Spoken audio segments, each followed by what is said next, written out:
right. Greetings all. Welcome to One Night Show. Happy New Year. Yes, We're in the Happy New building. Year. We're in the building. One Night Show. One Night Show, one people. Share. Share.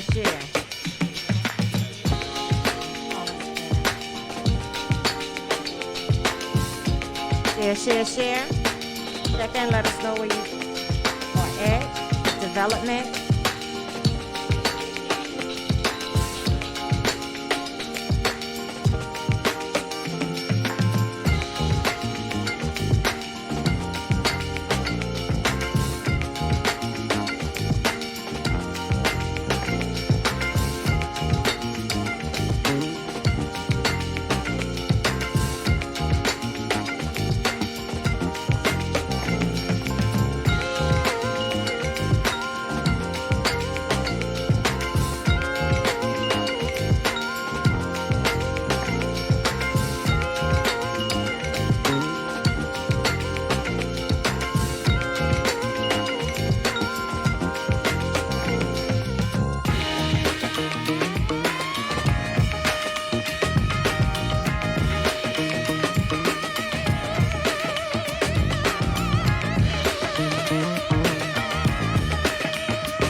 Share. We are here. We are in the building. Happy New Year 2022. Blessings to you all. Good to see you all in the room. Miss Carolyn Felder. Been on a little hiatus. Hey, Joe Allen. King Joe. Let me correct myself. King Joe. Where you from? State your borough. Put that in the chat. Give us your borough. If you're in a night to development, give us your night to development. We want to know. Patterson is represented here. Melissa. Hope I said that right. Happy New Year, dear. Hey, Kim, I see you. Hey, Renee. Renee will be our guest next week. Sandra Martinez says, hi, everyone. All right. We're going to get this started. We got about 9 or so people in the room. That's good. Share. Tell people about One Night Show. Share.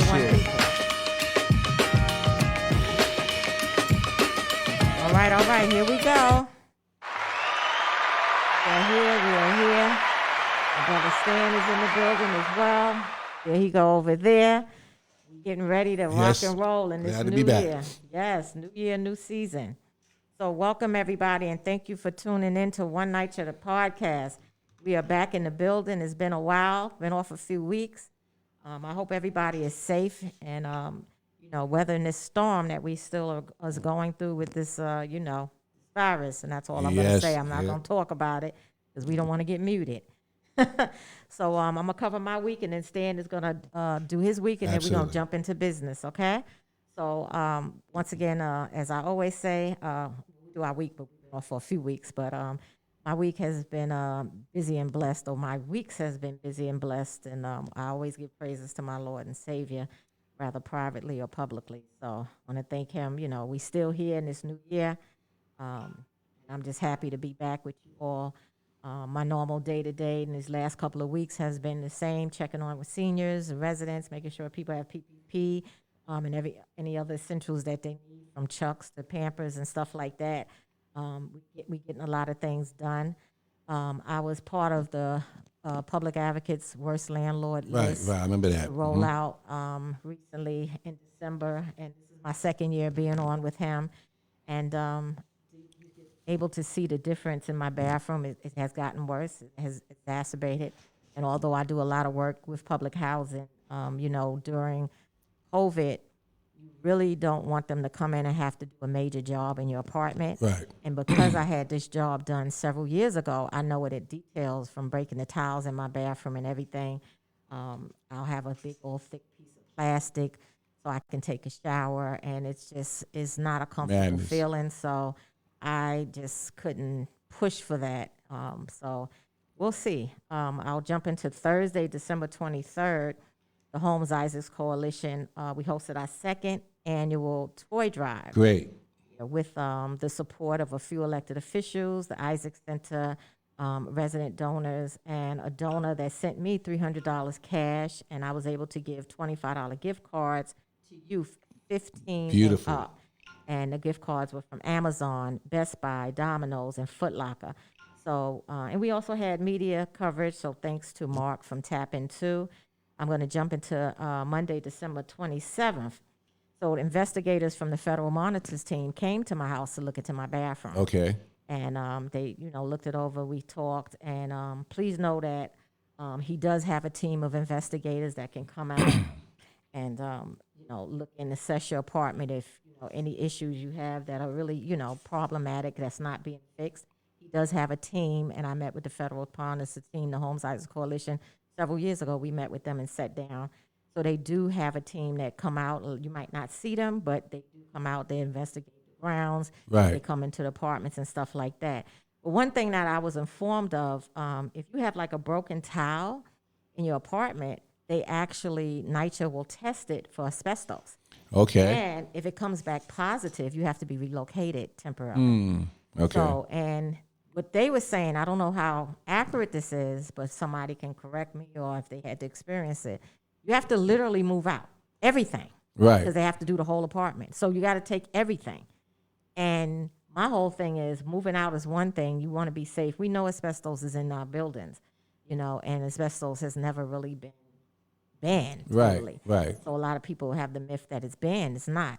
So with that said, who's to say you're going to come back? Right. Once they, remove you to do that work. Right. Right. I won't disclose, but there's a resident that is in a process of that possibly have to do that, and it's rough for her because she has a family, she has kids, and she might have to do this, and it's not, she's fighting it some kind of way, but she doesn't know what's what. Like, are they going to move you into the next building, or what's what? And it makes sense because then I'm going to close. I think I got two more things to say. Then I'll jump into Stan. They gave towels. They changed the towels or put new towels on top of the old towels in Holmes Towers in one of the buildings. I don't know if they got to the second building, but my old building, and they're black.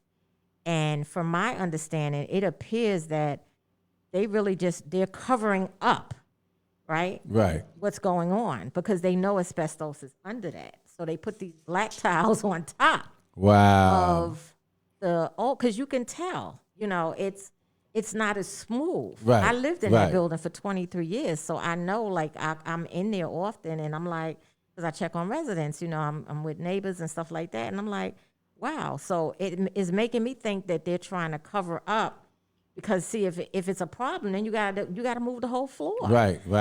Possibly, and asbestos abatements are expensive. So, right. They don't want to spend the money. Right. So I see why back in the day, some people had wall-to-wall carpet, linoleum, and tiles down, but maybe not knowing that they were doing it on their own to beautify their homes, but it could have been like the Romans 8:28, all things work together for good. They were protecting themselves. Right. Because with this water damage and all this stuff, tiles do lift up. Right. And asbestos is in all these buildings. Sure. Today marks day 484 at the U.S. for BLM.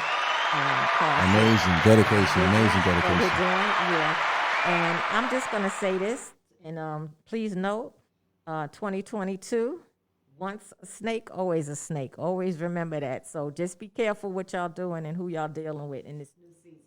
Just be careful. All right, over to Stan. Let me go. Wow. As always, Saundrea, that's a lot. For me, I'm just actually getting over being sick. The end of the year ended. My whole entire family catching the virus. And so it was tough dealing with that with COVID-19. Thankfully, the symptoms wasn't too extensive or too great. Vaccinated, right? I was vaccinated, fully vaccinated, so that I'm sure helped ease some of the strain of what I was dealing with. And my son ended up in the hospital as a result. Wow. You know, so it was a tough end of the year, but thank God the other side of it is we're better, right? Yeah. We could have been all of us in the hospital.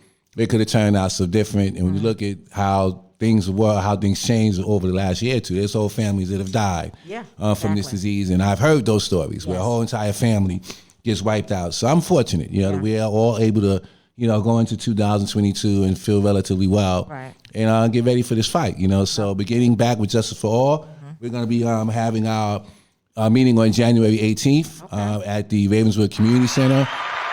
And the reason we're having this meeting, we're going to invite some lawyers down. Big shout out to Queens Legal Services, who's going to be joining Justice for All for this meeting. We're going to be breaking down what residents can do, to actually hold NYCHA accountable, whether that's the group lawsuit or actually individual HP actions as well, to really make sure that these repairs get done. And I definitely want to stress to anybody listening, the lack of repairs is done on purpose.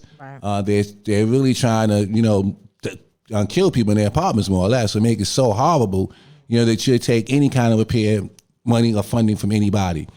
So seeing that is the case, we're going to be more aggressive this year to make sure residents can get the work done and get it going. Big shout out to some of the leaders in Ravenswood. I'm so proud to see so many NYCHA residents step up and really take the leadership of all of this. We're going to be having a lawsuit also in Ravenswood. That's gonna be happening this year. The same way we filed in Queensbridge. Right. I was gonna ask the updates. What's right. going So on we with got case? you know how these lawsuits go. But just have y'all because had any? we've had a little bit of work done, but I think we're running into some of the same problems that you guys ran into.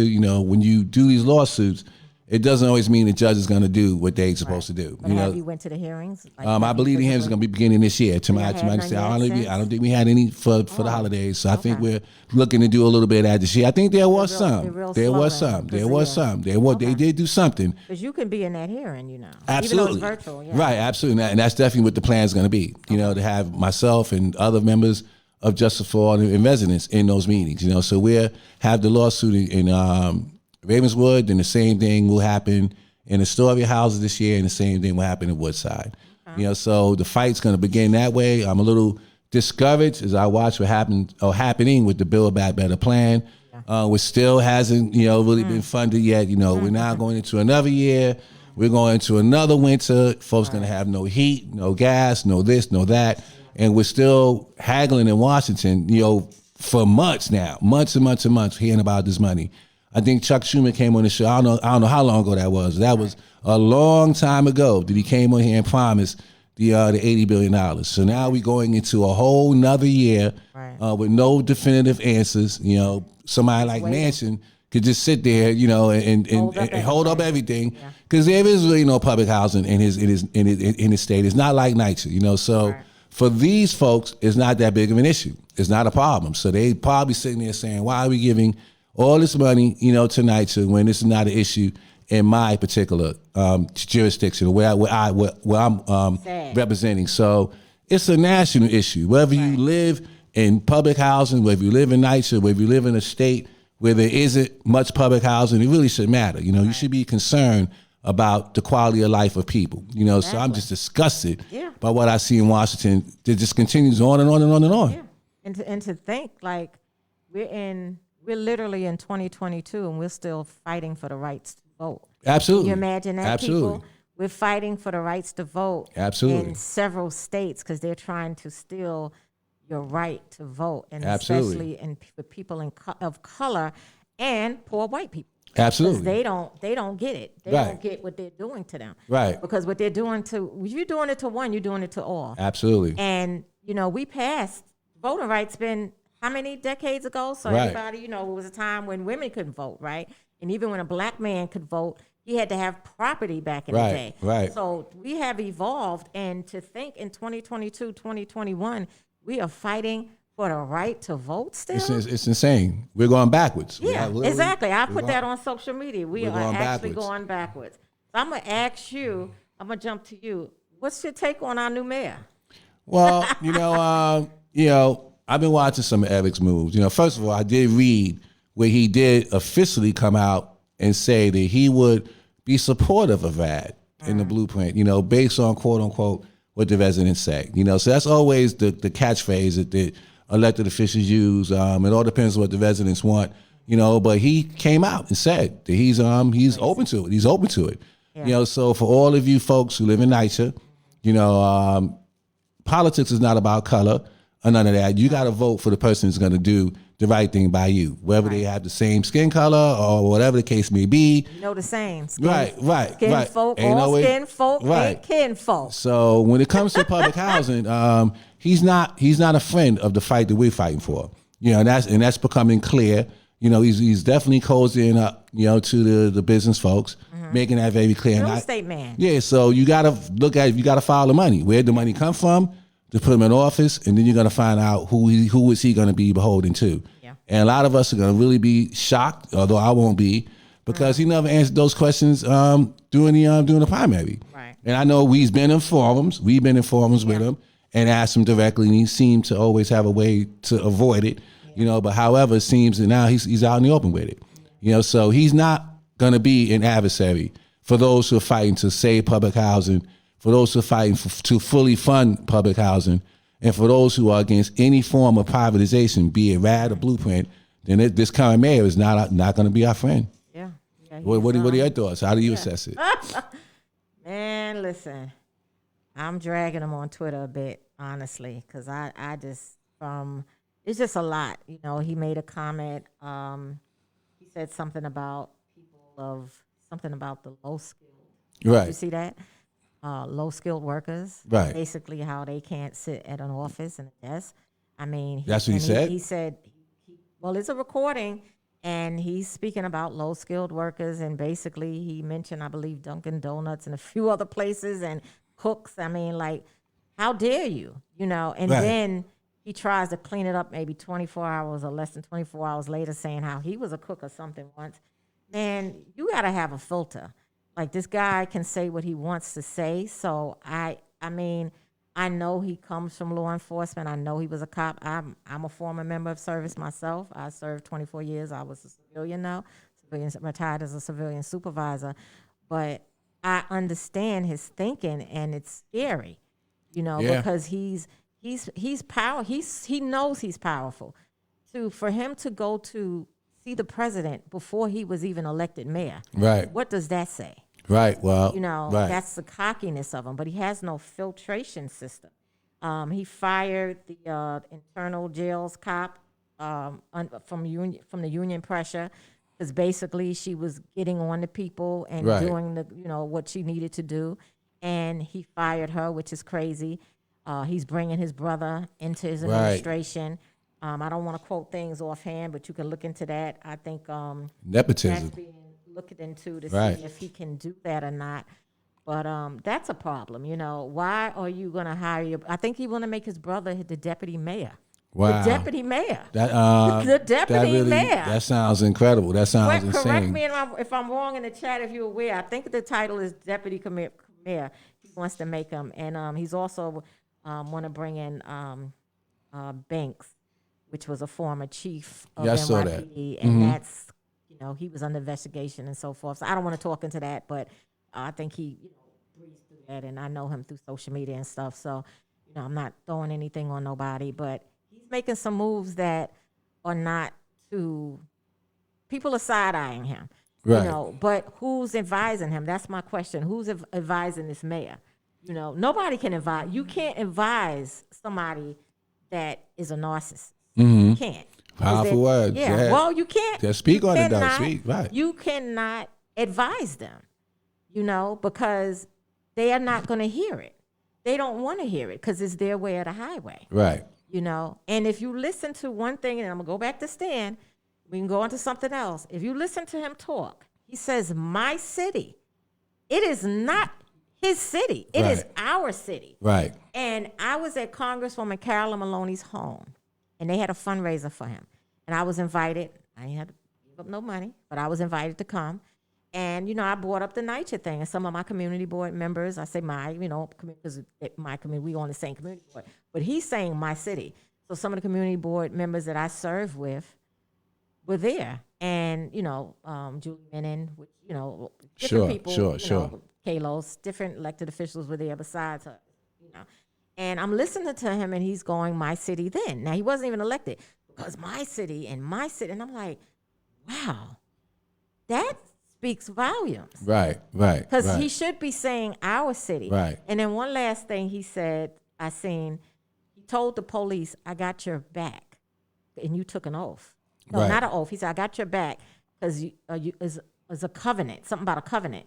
And my thing is, you should have said, I got your back, but remember you took an oath. Right. So I got your back, but until you violate that oath, then, because let's get clear, it's not easy to get rid of an officer no matter what they do. Absolutely right. You know, the union is powerful, and then they have rights. We've seen officers fired and been off the job 3 and 4 years, came back to work and got all that money back. So we can't, it's not easy to fire people, especially civil servants. It's really not easy. They really got to do something really serious. But I'm just like, I'm not comfortable with the way he's rolling. He needs an advisor. And then we also have a black police commissioner, female. Sure. But then there's somebody he's putting over her. Okay, now I wasn't aware of that. So she's not the final say? Well, I believe she's going to go directly to him, but if you're going to put somebody over her, what is that saying? Well, that's saying that other person really is the person that's in that position. Yeah. Which means that might have been more symbolic. That's never been done. Exactly. Right. That might have been more symbolic. symbolic. Exactly. That's what I said on social media. So it's a joke. So, but anyway, yeah, that's crazy. I'm concerned. I know even you're talking about the policing issue. That's a concern. Yeah. You know, in all reality, it seems, I guess there's always a delicate balance between public safety and also these cops doing the right thing. Right. You know, and we can't sit here and say in New York City now that all the cops are always doing all the right things. We know that's really not true. No. So I'm really hopeful that he really provides enough oversight, on the police. I'm concerned that we go back to some of the stop and frisk things and, the broken windows policy, which has never been good for our community. Our communities have been broken before that policy, continued to be broken after the policy was sort of moved away from, and it hasn't really had any real impact on crime.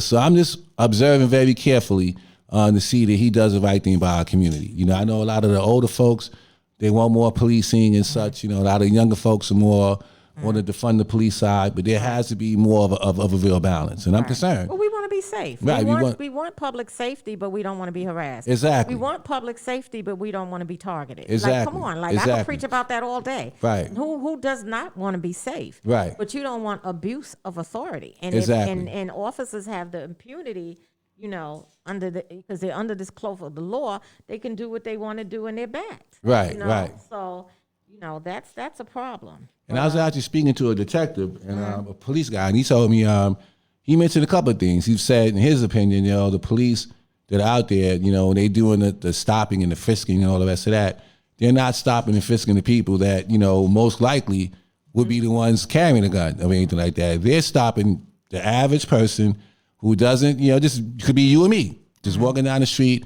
We get stopped, and all of a sudden, your skin color, right? And there's no arrest. They get, as no you mentioned before, cause right? No nothing, you, right? Which is not legal, right? Because they're trying to fulfill a number. Yeah, where there's a certain number of people they got to stop, and you get your police commissioner. For arrest. It's right? Not, I don't even know if it's. I don't think it's about the stop. I think that's if they call it a. Yeah, there's a certain code where they want a certain arrest, to keep their numbers up, which is a big problem with stop and frisk. And I would imagine if you go back down that road, that would be a concern. Yeah. Again, they're pushing for a quota, and our community suffers. And you have a former police guy, that's in there, and is he going to actually monitor it the way it needs to be monitored? And that's a question. That's a big question. Yeah. I'm gonna go to the chat. So, hey, Ann Velez, she says a black female commissioner battling with a black district attorney. Absolutely, I seen that already. Good to bring change. She says, hey, Saundrea. Well, Alvin Bragg, I saw that off the top, right off the top. Yeah. Kim Tyree, although she's under another name, she says, I want to be safe, but I don't want to be harassed. I'm going to read that again. Right. She says, I want to be safe, but I don't want to be harassed. That's true. 100%. Like, come on. Another Donald Trump in black men's clothing. Yes, I've been putting on Twitter, Trump-like. So I know I'm pissing off a lot of people, but he's Trump-like. Well, 100%. Somebody told me, we had somebody on the show, I ain't going to give them no light, but they blocked me on Twitter and they're not, whatever. So, and unfriended me on Facebook or whatever. talking about you're not even giving a man a chance. Like, what you mean I'm not giving? Do you hear what this man is saying? Like, I have the gift of discernment. I'm in ministry, so I already feel and know things before it's happening. And I told my cohort that I deal with in the Resident Leadership Academy, my colleagues in that, I said to them, I said, he has 30 days with me. I'm doing a 30-day, not a 100-day, 30 days. Right. He done disappointed me already several times. So with that says, she said, Kim says he hired his brother. Yeah, they're looking into that, Kim. Yeah. So that's incredible. I mean, on his face. I mean, first you gotta go with the issue of whether or not, honestly, whether he lives in whether he lived in. I mean, I gotta say, I'm from Bed-Stuy. I grew up, and I'm from Bed-Stuy, and I know a lot of people in Bed-Stuy. You know, you don't live there, and we all. I asked them all, have you ever seen him go into a corner store? Did you see him go into the supermarket? Did you see him go? Did any of that? And I don't know anyone from Bed-Stuy that said I saw him. Is it a home he owns out there? I think he may own a home. Okay. Is that an investment property? You know, whatever. It could be a lot of different things, you know, but his presence has not been there, you know, so. Because he don't live there. You know what I mean? So, you know, I'm from Bed-Stuy, so I don't know. It doesn't seem that way. And I know it's tough because, you know, again, in the black community, I remember when David Dinkins was mayor. And I was with Dr. Fulani at the time, and we were independents. Right. And we were critical, you know, of some of the moves that Dinkins was making. And, you know, it was tough in the black community because having a black mayor, you know, there's the pressure, you know, the black folks to support, especially when an historical situation like Dinkins was, you know, being the first, you know. So it's tough, but, you know, but we got to be critical. You know, we can't sit here and just support, you know, simply because blindly support. You know, we got to watch the policies and how does it affect us. And if it's not for us, it ain't for us, no matter who's doing it. Yeah, I want to speak to that too, because I think a lot of people. Let me change my word. I believe a lot of people felt with Obama, you know, especially people of color or black people. You know, oh, we expected so much. No, I didn't. He was a president for everybody. So even when you have a black mayor of the city, in any city, they're the mayor for everybody. Right. So. You know, and they have a job to do. But I want to just tell people, don't be afraid to speak truth to power. You know, they work for you. Right. They work for us. Right. And I think that's what people have twisted. You know, they feel you can't. When you speak truth to, just to be clear, when you speak truth to power, they may not like it, but you can push them in the direction they need to go. That's and right. There's nothing wrong with doing it. So Absolutely. I applaud anybody. I know I do it, and it is what it is. And it may put me in some uncomfortable situations down the road. You know, might not give me certain favor amongst people. But you know what? I'm unbought and I'm unsold. So I'm going to continue to be 100%. who I am. And if I see something, I'm about the community. So, and it's not just where I actually live at. You know, I'm about this city. Right. I'm about this state. I'm about this country. I'm about Right. the globe as a minister. Right. So at the end of the day, I'm going to speak truth to power. Absolutely. And some people want to stay, and because I'm a Democrat, yes. But if my person that I elected, my mayor, I could say my mayor because he's my mayor, right? Our Right, mayor, but right. I'm speaking in general. I'm not speaking to a city of people and saying this is my city, right? Right. But he's supposed to represent for me, for my best Absolutely, interest 100%. as well as yours. And when they're not doing it, that's what we have to do, because you push them. You either push them to do the right thing, and if not, you vote them the hell out. Well, that's 100% correct. Vote them the hell That's out. right. That's right. You know, and I feel, you know, I felt that, you know, going back to how we felt during the Dinkins days, you know, even talking about Obama, you know, we must not forget that the RAD program came from Obama. Right, You know, exactly. so this whole fight that Right. we're all watching this podcast to same-sex fight, you know, marriage all came under- started, yeah. you know, from our former Right. African American president. The You know, first, so right. so you got to call it what it is. Yeah. You know, you got to say what it is, Right. and so people could be informed and know what the fight's really about. And this is a big fight. You know, if we don't win now, you know, you got to figure we have a Democratic situation with a president. We have a majority in Congress. You know, that may flip in 2 years. That may totally be different. Right. Which means that if this bill doesn't pass now, and the money doesn't come now, you know, then have we lost the opportunity for that money to ever come? Right. And if it don't ever come, now what are the other options, which means NYCHA residents, we're going to have to really turn it up a notch, because if we don't get this money, then we got to really hit the streets, and let the nation know, let the city government, federal, everybody know that we're not going to take this. We're not going to take this sitting down. Yeah. Well, let's be realistic. It takes the city, state, and the federal government to fund us, right? Right. Fund public housing. I live in public housing. As many know, I live in Isaac Houses, formerly Holmes Towers. Shout out to where I grew up at, born and raised in McKinney houses. And you, from what development you grew up in? I grew up in Lafayette Gardens and Bed-Stuy, one of the first families in there. So I'm 25 years in with NYCHA, living in NYCHA. We remember the difference growing up in public housing. But to be honest, and that money, even if they approve that bill tomorrow, right, or next week, if we're not getting the full amount of funding immediately, we're going to be in the same boat. Absolutely. So that's one of the problems. Like, it's about getting the money, but then it's about getting all of the money we need. Right. Because if they do it over 10 years, because see, that's piecing it off. Right. And that's not going to help us because Absolutely our not. apartments, our buildings are literally like crumbling inside. The infrastructure is just horrific. Right. And we are like, we're living in like tenement conditions now. Right, right. As some people remember the walk-ups back in the 60s. We say knock down to build public housing. Right. Mm-hmm. Exactly. The first houses, right? Right. Yeah. Yep. So, if we understand our history, it's like history has repeated itself. Right. NYCHA was a new thing. Like the Mitchell-Lamas, from NYCHA to a Mitchell-Lama is a new thing. Now the Mitchell-Lamas are going into decay. Right. So we're in a bad state. So we're like the tenements. Mitchell-Lamas is like the NYCHA now. Right. They can say they not. Right. But when I did payroll, they used the same. When I had to do the income affidavit for one of the workers, on an employees, because I was a supervisor, they used the same. I had to use the same formula as I used for everybody else to calculate their income because of the subsidies they get.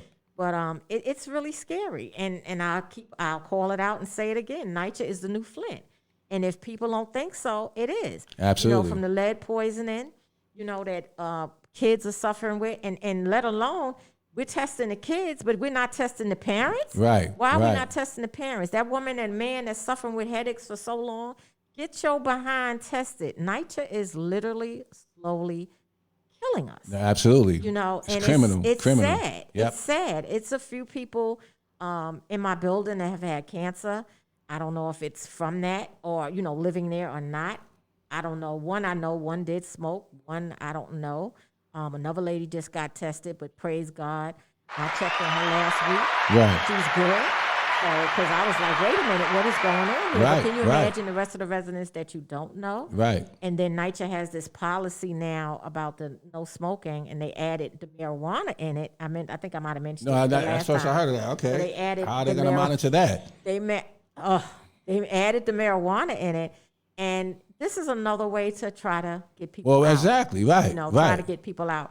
So I was at my resident council meeting that I attended before the break, before the holiday, came in and left. It was in December, and they were there. They were talking about it, and they were like, "Oh, it was some people from NYCHA. One lady lived in NYCHA and one didn't. Right. They were workers. So I call people like that to help, because when they doing that kind of work, they're literally to help. And they were saying how strict it's going to be. So I asked, well, what about people that smoke marijuana for medicinal purposes? Right. They told me, I don't know. Somebody could correct me or help me, because I was told it does have a smell. They said it doesn't have a smell. Medical marijuana doesn't have a smell. I don't use it, but I find it to be difficult to believe. They also mentioned the asthma rates. They were talking about something in the Bronx. The asthma rates in the Bronx is not just from smoking; it's from the environment, everything, right? Exactly. And NYCHA, right. But I said, if y'all are that strict about the smoking in our apartments, I'm not a smoker, but if y'all are that strict about it, why the hell are y'all not that strict about fixing up our apartments? Right. Because that's what's killing us. Right. It's not just the smoke. Right. I need NYCHA to be just as vigorous as they are, and see, they're not, because nobody wants to be accountable. Right. They want us to be accountable, but they don't want to be accountable to us. Absolutely correct. I've been asking for months, and I'm going to switch back to you, for signs in our building about the mask. wear masks in common areas. The common areas is the lobby, the elevators, and stuff like that. Right. Stairwell and all that. Wear masks because to keep us safe. I asked for that through the compliance unit. Right. Through our attorneys, because we did sue them on December 13th of 2019. Our case is still going. We actually have a case. We go to a hearing this week. But I asked about that. There's all these signs, and I'm pretty sure other people who live in NYCHA has it too, that are fixed with a screwdriver and all that, like, nailed in. Right, I've seen them, sure. Permanent, like really nice type signs that are affixed to the wall. There's nothing about wear masks. They don't give a damn about us. In my zip code, I might have shared it before, my zip code where I live at, but I say that, where I live at, 10128, the 5 buildings, it's 2 developments, Holmes Towers and Isaac Houses.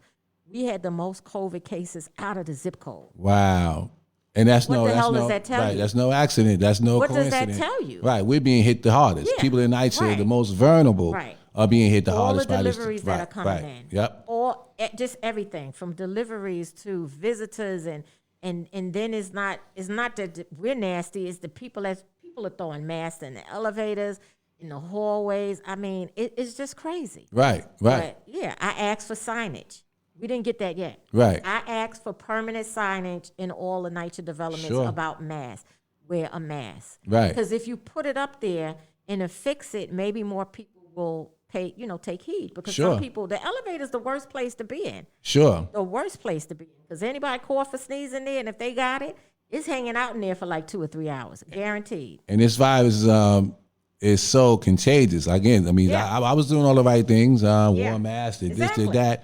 And vaccinated and still caught it. So can you imagine how folks in NYCHA in poor conditions are living so close to each other in unsanitary conditions that they are? Do you know it's going to spread? Yeah. And I know we championed Cuomo when he was governor. I remember folks were like, well, he's going to become the next president. Look how that turned out. He did a horrible job. He got fired, but he was never doing a good job in the first place. When he was in there and holding those press conferences every morning, we were out in NYCHA, knocking on doors and not seeing the PPE and not seeing the mask and not seeing anything, and watching people die while he's on Channel 11 and Channel 1, sitting there with his national aspirations, not doing a good job. And then the nursing home issue came out, and we got to see what happened with that. And it's always us to suffer. We're the ones that are going to be suffering during this wave now. And it's insane to think that we're in a pandemic which is still raging, and we're trying to survive in our houses. How are you going to have a pandemic and people don't have no hot water? I'm getting these calls now. Exactly. How are you going to be in a pandemic and you can't even cook food? How are you going to be in a pandemic you can't wash? Right. There's no sink. I mean, it's stuff that's happening. This really insidious. Yeah. And folks should be going to jail because it's criminal. Exactly. And we had Roxanne and more last week. No gas, 2 weeks ago, a couple of weeks, right? No heat, no gas. No hot water, her daughter Natalie. I mean, this is just insanity. So you really asking people a little to die in their apartments, and Hochul, and Adams, y'all gonna be judged by this. We're gonna be watching closely to see exactly how you handle this situation. The rent moratorium is gonna end soon. Y'all be the 15th, right? So what are we gonna do now? Is it gonna be extended? Has anybody heard? Because I haven't heard nothing about any extensions. I'm not hearing any. The gates. Right. Yeah. Well, what about affordable housing? I'm not really hearing any new plans. Are we going to just keep doing the same thing? Right. Building affordable housing where 80% goes to the market rate and then 20% goes to so-called affordable that no one in the community can afford. Are we going to still continue these policies as we suffer as a community? We need something different. And if Eric continues in this process, in the role that he's going, it's going to be more of the same. I don't think the status quo is going to change. It's going to continue to be what it is. Yeah. It may sound better to us, coming from a person we think we can relate to, but at the end of the day, the words are the same no matter who's saying them. So I'll say this. It's a lot to watch. If you're not a narcissist, you ain't going to be able to relate to a narcissist. Well, so that's real talk. If you're not one, you're not going to be able to. If you one, then you can dig what he's saying. Mm-hmm. But I like what you were saying too about the governor, about the nursing homes. Because I have my receipts, and one day I will come out forward with the nursing home thing. Right. That was me when I emailed him, when he started talking about nursing homes, Right. the first time it was because I emailed him, because there was a nursing home that I used to serve in, people were dying in it. Right. Refrigerated truck. And I'm just grateful to Courtney Gross for cracking that story, and I'm going to leave it right there for exposing that story. But I'll be able to show my hand sometime later on. Sure. But I'm going to pat myself on the back because there was a lot of residents that were dying, and I was able to save a lot of residents. Thank God, and in the city from what I was able to get out there. And you know, I was working with elected officials, and they were just dragging it behind. I was calling left and right. And I emailed his office as well. Right. Because, I mean, people were dying in there. I mean, it's they the had same. refrigerator trucks where I used to serve at. Right. They went through 3 refrigerator trucks. Understand that the refrigerator trucks holds 50 bodies. Oh, my God, yes. So they went through over 150. 150 people died in that nursing home. Wow. That I served at. Wow. I was getting calls left and right. Wow. I was ministering to the residents virtually. Wow. And I mean, I was literally getting the calls, and I can't take it. You know, and they done got rid of some people still. They had one nurse that died on April 1st. Wow. And this was of 2020. And it was bad because I had to stop serving in March. Right. I serve a couple of days a week, come in there. And I had to stop when COVID hit. Right. And they said, you can come in, because I was part of pastoral services. I'll say it was Isabella Nursing Home. And call it out. It was Isabella Nursing Home. And but like I said, Courtney Gross did a great job. But I don't know, call myself a whistleblower or what. But I had to save some people. Absolutely. They were dying. Absolutely. And you know, helped with, you know, I'll just say I helped. I got a lot of stuff done. And, well, give yourself credit. Yeah, so I mean, somebody got to speak out. Right. It was just rough. And like I said, I called the president's office, Robert Rodriguez, who is the Secretary of State now. I reached out to him. And when I didn't get in touch with Gail. You know, Gail has my number and called me about my case and different stuff. And I don't really always save people numbers. Maybe I should have. But when I reached out to her office, her people were calling me and they wanted to know the logistics.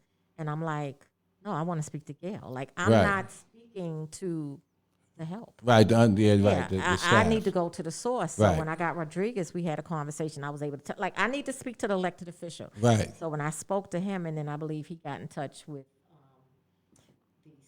I can't think of his name. The congressman. Right. But they were livid because when they found, this is going under their watch. Right. You know, and Courtney Gross went up there and broke that story, and it was amazing. And they did not. The count was so under.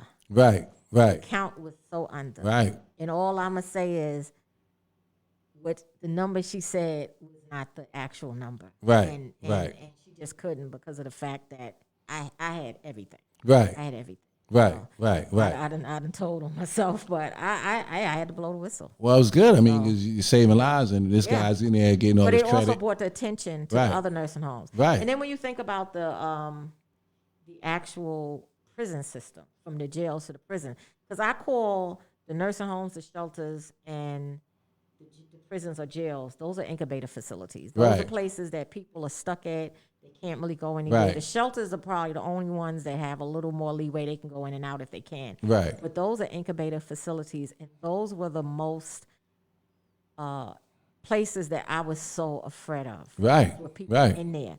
And I was on Twitter and just, you know, I mean, you use whatever platform you can use to get things done and just to advocate. But you gotta just make noise. And look at what happened in Rikers, all those deaths. Sure. In the prisons. And our current governor now, you know, instead of her like letting people, you know, giving what is the word called? Letting them out. Like a furlough or something. Get pardoning Right. stuff like that. Mm-hmm. Like, you have to do that. Like, some people you have to let out early. Right. Because they need to be really isolated. Right. And they're not bringing it in. It's the guards that are bringing it in. Right. They're going home and coming back. Sure. You know, so, and that's scary, you know. Our MTA system, a lot of people are sick again. Right, right. right. I mean, this thing ain't no joke. That's why I'm being responsible today for myself and my family, as well as my comrade across from me today. I'm in my mask. I'm vaccinated and boosted as well, but I want to be safe and I want to keep everybody else safe. So I'm being responsible today. So. Well, I'll be definitely going to get. I'm going to get my booster this week. I'm definitely going to be back out in the field, knocking on doors, and it's community organizing. The work don't stop. It never stops, regardless of pandemics or whatever. We're definitely essential workers to an extent. As we got to serve our community. So I'll be back out there. But I'm just hopeful that 2022 will be a better year than 2021 was. This is a tough year. I know a lot of people lost a lot of family, lost a lot of friends. People lost their jobs. I know people who had to quit their job now because they didn't want to get vaccinated, mandated. So now their lives are being uprooted financially. Teachers are retiring early. It's a mess. The school system is a mess. My daughter has not learned anything in 2 years, and I know for a fact the virtual learning is terrible. The Zoom, they're not learning nothing through Zoom. They're not learning when they go there. Right. It's just. I don't know where we're going. What's your take? Like, what do you feel on that? Now, I just want to say thank you, Kim. She said clemency. That was the word I was looking for. Okay. It couldn't come in my brain. But yeah, what is your thoughts? Like, the camera's still on you. What is your thoughts of the schools? Because, the kids are just going, they're getting sick. My grandbaby caught COVID. Right. My granddaughter, my oldest granddaughter, she's 10. Shout out to my baby Shayla. And you know what she said to me, and it really made me choke up, and I'm glad the camera went on me. She said, Grandma Sandy, I think I gave COVID to mommy. Wow. Now her mother's in this board. She works for Board of Ed too, but Shayla goes to a charter school and Shayla's in school. And Shayla was fine. Her mother had the symptoms a little more. Right. And for her to say that to me, it just like. Only place you could have got it was going to school. Right. Maybe traveling, but going to school. And it's possible your mother could have gave it to you too, but she said, Grandma Sandy, I think I gave COVID to my mom. And that just tore me up because it's like, wow, she felt that she made her mother sick. Right. And it's like, I get some parents want to get their kids out the house and all of that, and I get the parents with the IEPs, and they feel their kids need the education and stuff like that. But there's also the aspect of not catching this virus. Right. Some of them are not vaccinated. My granddaughter's not vaccinated. She's eligible. We got to get her vaccinated. But her mother is, thank God. Right. And my son is too. But can you imagine if they weren't? Right. He tested negative. I don't know how. But it's just like we should have had hybrid. The availability of hybrid. So that means some of the kids could have went in. Some could have opted for Zoom. Right. My granddaughter did well. I know some kids didn't, but she did well with remote learning. Right. So the kids that can do well and want to stay home and they're okay with it in the family, then so be it. But forcing us out, the kids out, and forcing the teachers, even the snowstorm. They didn't close the schools. Right. I saw that. They had to travel. Yeah. People had to travel. Yeah, I saw that. The schools were open. Like, what is he doing? I mean, every snowstorm, come on. We were like, we got a day off. We got a day off. Yeah, I'm going to say this. I don't know what mayor it is, and I'll put the camera on me and I'm bring it back to you. I don't know what mayor it was, but it was one time. I can't think of what. I don't know. I don't think it was Giuliani. But I don't know what mayor it was, but they were like, they gave everybody off, city workers and everything. So then they tried to retract it. And it took us months, but we did get that. Like, we had to use our time, but we got that day back. Right. It was a snow day. But one of the mayors, because it was a bad snowstorm many years ago, and they declared, like, and city workers stay home. Because usually city workers, you got to go in. Right. I was a city worker, and it's like, how am I going to get to this command? Right. And then even the 2-3 is closer than me, but still, how am I going to get to work in a blizzard? Right. Said, all city workers, stay home or whatever. And then I guess he spoke too soon, and they tried to take it back, but it was on record, and we were able to win that through our union. So shout out to D37. We were able to get that day back. But so what's your thoughts on that? Like, what about hybrid? Wouldn't hybrid work? Well, my daughter's school tried that, and I guess that's the best case scenario. They were trying to make sure that, the building didn't have too many students at any one particular time. So if you really, that's probably the best case. And she goes to charter school, so looking at the options, that as a parent probably would be what I would prefer, so they can have some days they go on Zoom, some days they're home, and minimize the chance of getting it, because, having had it is not something that you want. Thank God, again, my symptoms wasn't that bad, but still, right. But we had to cancel shows. It's not something you want to get. Right. You don't want to give it to nobody. So that would be my suggestion. And the other thing is, don't just pass these kids through. I'd rather have my daughter get left back. She probably, if she's watching, she probably hate me for saying it, but I want her to know something. So my only concern with some of these charter schools is that they just give you the credit. Right. Because they're a charter. So they got to stay in business. And they're not going to be they won't be able to stay open, at least in my understanding, if everybody is failing, So that's my only concern, is that they don't just push kids through, because then if she goes to college, what is she really going to know? And that's my concern. So I'd rather have her not go, or get left back. Instead of being left back, you can do some summer school. Or summer school, or really do it. Right, right. To make up those hours in that time. I don't think kids should be left back. And my granddaughter goes to charter school, and it's really a really good school. And each of the classes are named after colleges. So right. One time she was in Buffalo State, so they're prepping them. Yeah, my kids, right. But yeah, I believe that summer school or something like that, or maybe extended hours, whatever they need, maybe some weekend homework, or you know what I mean. They got, but just don't give them the credit. Yeah, right. But no, holding them back for something that. For this, you know what I'm saying? Like, even if they got to make it up and double it up in the next year or something, but I don't feel that they should be left back, because that's not their fault. Right. But if there's a test that they need to go forward, I remember those tests. Those tests were no joke. Well, then maybe that. I just want to make sure that kids are proficient. Right. How old is your daughter? My daughter is she's 16, about to be 17, so she's gonna kill you. Yeah, she's gonna kill me. She definitely gonna get him. She definitely gonna get me, but in her mind, she just wants to get the diploma and move on. I'm like, I need you. Who doesn't, right? We want to finish up, right? But I need you to know something. I don't want you to be a airhead. So having said all that, I just want to make sure these kids are really learning, retaining information that they may be able to utilize in the future for their careers and live a productive life.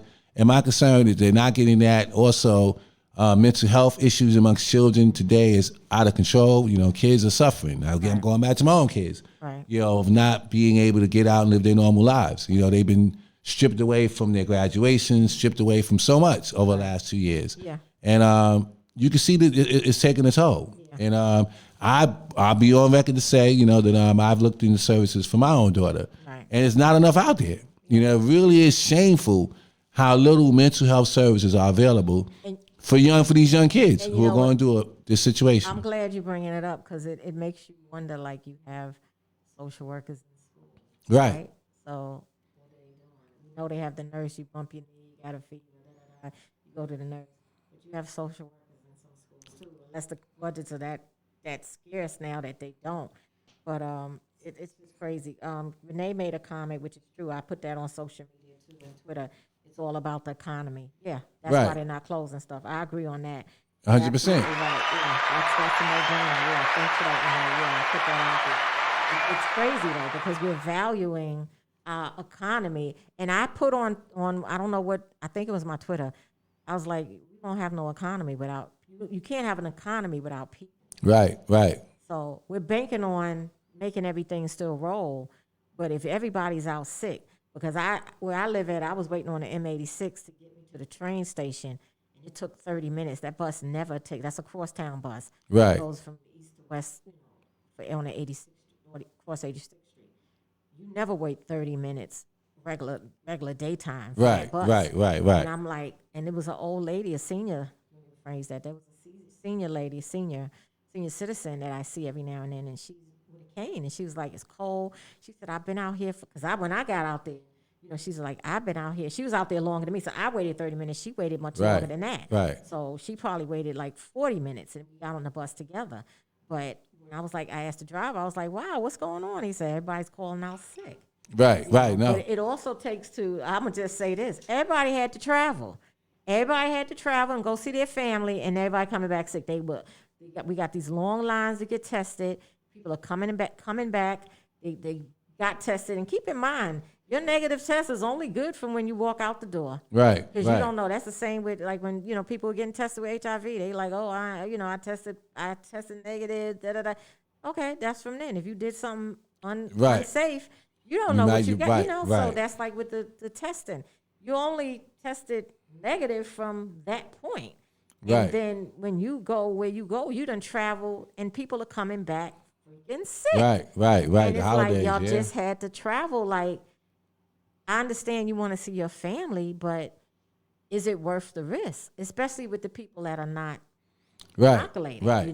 They're not inoculated, and you mixing in that, or that asymptomatic person. I don't want to talk about this too much because I know they mute you and everything, or they take your stuff down, especially on YouTube. But that's just crazy. Like, some people shouldn't have just. It's selfish. I get you want to see your family, but why? Why take the risk? Well, I had to cancel myself. I mean, I was going to go see my cousin. Thank you for doing that. We was going to go have dinner and all the rest of that for Christmas. And I had to stay home. I didn't really go anywhere. But it's like, you know what? I mean, I got to make sure I'm safe, and I didn't want to get anyone else sick, or anything like that. So I'm just hoping, God, that we are able to get back to some sense of whatever normal is going to be. Right. I don't know what normal is going to be going forward for us, or we will ever come out of this situation that we're in, but, Lord knows, I know folks are tired, they're fatigued, with the whole COVID thing, then we had January 6th just popped off, and just the anniversary of that. And you look at where we are in the world.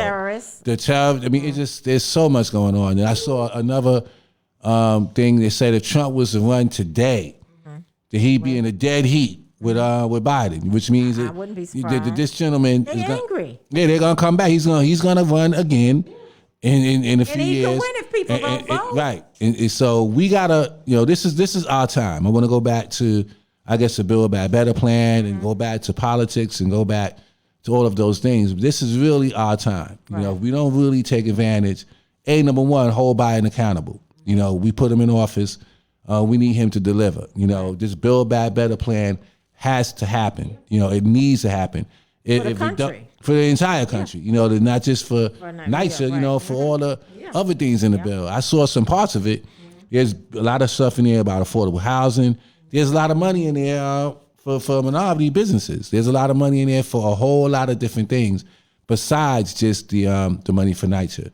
And it's just so upsetting, that as a country, as a nation, we could be so divided, that we can't get our act together on certain basic moral foundations that as a nation we should stand on. And I just don't think we have it. We're completely divided. And a house divided can't stand. I really believe that our democracy is at risk. I believe this guy will come back and run. I'm concerned he might win. And can you imagine? Can we just everybody stop and think, what would the country look like in a few years if Trump was to win? Yeah. And now he's mad because he felt he got, I guess, the election stolen, which is so much madness. Do you know what kind of president he will be then? So we think that we caught hell before. Yeah. Imagine what we will look like if we don't take advantage of this moment now. You get a Republican mayor, the House and the Senate may switch, and there'll be no Build Back Better plan. There'll be no. That's what usually happens, because that's what happens when the president, like if we have Biden now, so in these elections, that's why you have to get out and vote in all these elections that are coming up this year, from your governor and everything else. You got Congress, the congressional seats and stuff like that. You have to vote because they can turn him into a lame duck president like Barack Obama. Right. And so I'm concerned that we may miss this opportunity. And I really hope we don't. But I'm glad you brought up January 6th. I want to speak about something. Yeah, what's up there? Go ahead. So, y'all know I serve on a community board. So we did social justice committee. We did a resolution months back regarding the insurrection. So there was thousands of people out there. Right. Thousands of people out there. And remember, they all were left. They were to leave, get on planes, drive, and go home. Right. Go back to their merry home, no matter what treason and everything else, and terrorist acts, and abuse, and battery and assault, every crime you could think of. And remember, this is a federal facility. It's the capital. Right. So those are high crimes they were committing. Right. It's no way in heck, I got to be careful, it's Sunday, minister, that they could not find everybody that was out there. Absolutely. I'll tell you this. I come from law enforcement. I worked in a detective squad. If they want to know who the heck was there, you start off with who took the day off first. Okay? You can find every cop. You can find every fireman. You understand? Sure, every correctional. Sure. Certain people, you start with who took off that day. Rather it was a regular day that they had already on the books off, or whatever. That's where you start, and then you follow. You can investigate that. Right. Because the airline, the trains, the buses, and then, okay, the car part might be a little difficult, but they can find much more than a little bit of people. And I ain't even talking about the pictures. Right. Because they got that too. Right. And we know they have AI, artificial intelligence. They can actually find out who these people were. Right. The reason they're not is because they were Caucasian people. Because if that was a Black Lives Matter group, which would never have done that, right, we'd be under the jail. First of all, they wouldn't have been able to leave. They would have kettled them in, those thousands of people. They would have had the Army and the Navy and whoever they can get, Marine Corps, of course, the National Guard. Everybody would have been there. Right. And, Black folks storming the Capitol. Yeah, they go crazy. Right. They wouldn't have been able to leave. Right. But these people were able to get and walk away like it's nothing. And some of them to this day have not been identified. Right. That's crazy. Right. No, it's insane. It's military people too. Everybody could be found out. Right. Right. Come on. Right. This is a mess. And I put it out there, and I'm just tired of sadly that the government just play games and do what they want to do. If they want to get them, they can get them. Because they were Caucasian, majority of them were Caucasian people, they're going to get away with it. Well, that's a fact. That's a fact. That's sad. And it's a shame that you're right. I mean, people it's crazy how the Republicans always stand up and say they are the party for law and order, and they so much about that, and now look, I heard no Republicans came into the hearing really, so they really have no concern, and this is the nature of politics, and I know I ran for office and probably will again, but it's horrendous, how elected officials are, how they stay herded together in this manner, to do against their own judgment or against their own morals. It really doesn't matter. There's no more morality, in politics whatsoever. It's just simply, it's like two gangs, Crips and Bloods. I'm going to stick with my gang, you stick with your gang. You're a Democrat, fine. You're a Republican, fine. Although the Democrats don't do that. We're a little bit different. And I'm not really a Democrat. I'm going to go on record. I'm more independent because I feel the Republicans and Democrats have sold us out. This is why we have this broken two-party system that we have, which is unable to get anything done, right. Because folks are more concerned about staying in office. We definitely we need campaign, election reform, voting reform. To really have some real people if you're independent, like you mentioned before, you should be able to vote in the primaries. Yeah. You gotta open it up. People are not voting because the system is broken. The debates. Right. Yeah. So people could have seen, even with the mayor, this last election we had for mayor, we had two independents. They got no light. Right. Except for us. Right. Well, a little bit. They got some, but still, they deserve what everybody else did. Right. They should have been in the fort, but because they wasn't an option, you couldn't vote for them in the primary. Right. So they didn't see fit, but they still should have been showcasing them. Absolutely. Because they had platforms. They had things to say. Roger Flores and Kathy Rojas. Kathy Rojas. Those two, and it was others, Yeah. It was quite a bit of independence, and they really got no light. And the people needed to know that they had options. And that was one of the reasons, I was saying we need to have some independents on here so people could see, because I was looking like, okay, we getting stuck with Eric? Right. Right. Like, come on. That's depressing. Like, this guy, man. And even I saw Hoku. She's I'm not sure the amount of money she's committing, but I think several billions of dollars. I think for some interborough transit thing, which is I think similar to the BQX. And I hope it's not the BQX, which is a railroad line they were trying to build, connecting Astoria to certain parts of Brooklyn. You know, so most people travel. You know, they go into Manhattan. You know, they're not necessarily traveling from Brooklyn to Queens. We did studies on this. It's not like a big rush of people that need to get to Brooklyn and Queens any better than what we do now. So that's some money that should go to NYCHA. You know, I'm personally not going to be happy about any projects like that to make it more comfortable for a few people to get around on the train. You know, and I get all of that, but that money can go to people that need to just try. About the Right. The people need to be trying to worry about how people live in their houses, not how comfortable you are on a train. Are you comfortable and able to live in your house? Right. Someone we got a ferry, right? We got the ferry coming from up east side. Absolutely. It goes through Manhattan. I can get from the up east side to coming right out of Astoria, right? Yeah, right? sure. The next stop is Astoria houses. Like, okay, was it needed?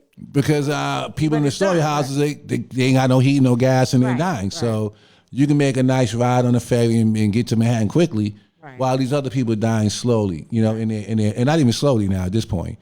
So all of those projects we're gonna be watching. Hochul, you know, where you're gonna put your priorities. That's the first sign that I didn't like. You know, I hear all that about public transportation and all the rest of that. Give that money to people in NYCHA who are trying to survive. You know, we need every penny bit we exactly. We need it all, and we need it immediately as a top priority. So, I want to shout out Maria because she won her election. Yes, we supposed to be beating that. Development it is. What's her development? I'm not sure of development. I know she reached out for some help. So we want to talk to her. So great for stepping out on faith. You got it, young lady. You got it. So congratulations, Alan Cox. Some seekers on. Alan, what's going on, my brother? So, I just want to recognize some of you all in here. So thank you for all your comments. Any closing remarks, Stan? We gonna jump on. Yeah, I just to all the organizations, Save Section 9, Justice for All, Homes Isaac, Occupy NYCHA, all of them. You know, this is a big year for all of us. You know, we have to Seeker.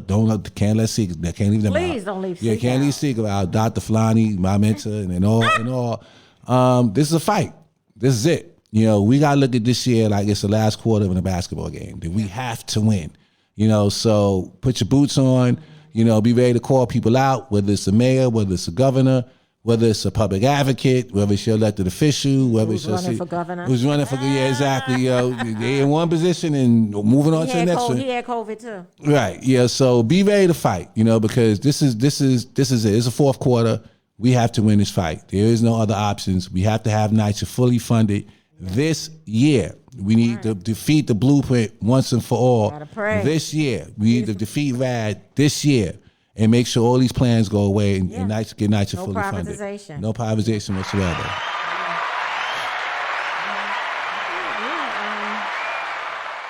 You said a mouthful, and I concur. I approve it. Everything you said is so true. Next week we'll have Renee Simone on, so she'll be our guest. And also probably virtual, but we'll figure that out. And she's a NYCHA resident, and I'm not going to say anymore. Wait for the flyer when it comes out. But so we're about to shut it down. But Stan said a lot. I said a lot. I hope y'all got some nuggets today, something, and please feel free to talk to us in the chat. We will respond, and we appreciate you all, and Happy New Year again, and stay in this fight. And I would just like to just say, when you get organizers, especially, I know people in position are very territorial. So, because I remember when Gabe had came around from Community Voices Heard to kind of help us get organized. Right. Against the infill proposal. Some presidents may not want that in their space, but there's nothing wrong with organizers coming around and door knocking, helping residents, because sometimes presidents don't get everything done. Some do, some don't. Some have cliques. Sure. So it's just different dynamics. in it. Some people don't know their resident council president, so and I don't know who fault is that, but with that said, and even if the organizer come around and want to talk, have that conversation. If I think if people could work together, you could steer how they deal with the people. 'Cause I understand the territorial thing, but still,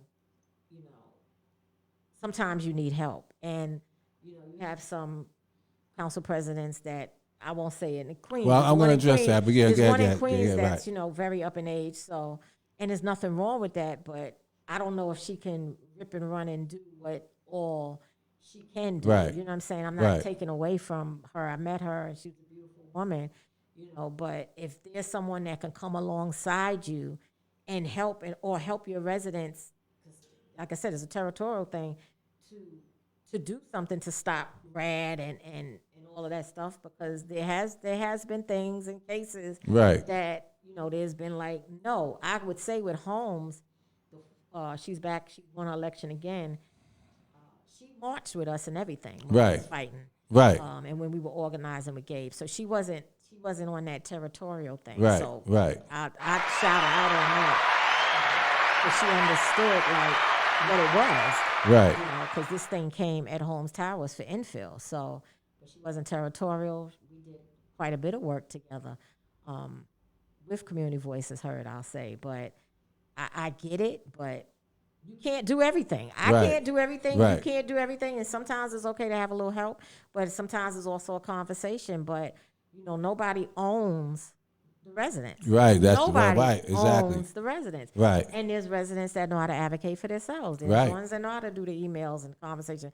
I'm not a resident council president, but I'm helping my community fully, both developments, because this is what I do and beyond. Right. I take calls, I email, I'm advising. And no, I don't know everything. And I don't have a problem picking up, asking somebody that knows something that I don't know. I'm not ashamed to do that. You know what I'm saying? I got some academia, but it's some things I don't know, and that's okay. But then there's things I know that they don't know as well, or how to do, because we all have our expertise.